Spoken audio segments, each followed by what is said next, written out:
Football ইতিহাসে এমন কিছু ম্যাচ থাকে যেগুলো শুধু জয়ের গল্প নয়, সাহস, বিশ্বাস আর শেষ মুহূর্ত পর্যন্ত লড়াই করার গল্প। আজ ঠিক তেমনই এক মহাকাব্য লিখল আর্জেন্টিনা। ম্যাচের শুরুতেই দারুণ ছন্দে ছিল মিশর। তাদের আক্রমণে বারবার চাপে পড়ছিল আর্জেন্টিনার রক্ষণ। একসময় স্কোর লাইন দাঁড়ায় 2-1। তখন অনেকেই ভেবেছিলেন হয়তো এখানেই শেষ হয়ে যাবে বিশ্ব চ্যাম্পিয়নদের যাত্রা। কিন্তু এই দলটার নাম যে আর্জেন্টিনা, যত চাপ ততই যেন জেগে ওঠে তাদের লড়াইয়ের মানসিকতা। পুরো দল একসঙ্গে ঘুরে দাঁড়ায়।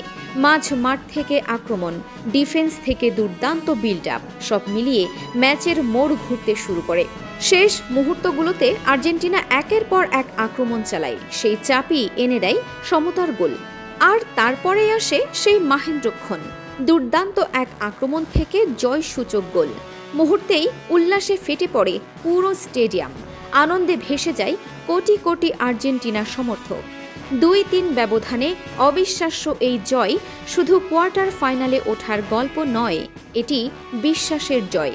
এই ম্যাচ আবারও প্রমাণ করে দিল, শেষ বাঁশি বাজার আগে আর্জেন্টিনাকে কখনোই হারিয়ে দেওয়া যায় না। আজকের এই কামব্যাক আর্জেন্টিনার সমর্থকদের নতুন করে স্বপ্ন দেখতে শিখিয়েছে। সামনে আরও কঠিন লড়াই অপেক্ষা করছে, কিন্তু এই জয় দলের আত্মবিশ্বাসকে নিয়ে গেছে অন্য এক উচ্চতায়। আপনার কি মনে হয়, এই ফর্ম ধরে রেখে আর্জেন্টিনা কি এবারও বিশ্বকাপ জয়ের পথে এগিয়ে যাবে? মন্তব্যে আপনার মতামত জানাতে ভুলবেন না। আর এমন ফুটবল আপডেট পেতে ভিডিওটি লাইক, শেয়ার এবং চ্যানেলটি সাবস্ক্রাইব করুন।